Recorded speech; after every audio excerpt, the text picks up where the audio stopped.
राज्य निवडणूक आयोगाच्या अर्जावर आज सुप्रीम कोर्टामध्ये सुनावणी. स्थानिक स्वराज्य संस्थांच्या निवडणुकीसाठी जानेवारी अखेरपर्यंत मुदतवाढ देण्याची मागणी. पुण्यामध्ये उद्या पंतप्रधान मोदींच्या वाढदिवशी ड्रोन लाईट शो. मोदींच्या विकसित भारताच्या संकल्पनेचं दर्शन घडवलं जाणार.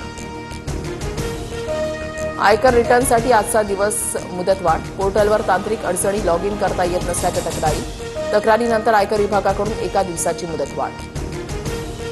यूपीआयवरून आता एका दिवसामध्ये 10 लाखांचं पेमेंट करता येणार. व्यक्ती ते व्यापारी पेमेंट मर्यादा 2 लाखांवरून 10 लाखांपर्यंत वाढवली, तर व्यक्ती ते व्यक्ती व्यवहारांची मर्यादा पूर्वीप्रमाणेच 1 लाख रुपये राहणार.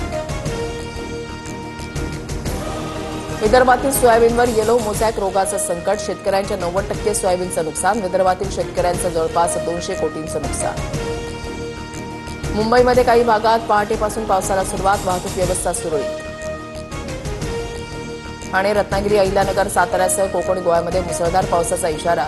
तर रायगड, पुणे, छत्रपती संभाजीनगरला ऑरेंज अलर्ट.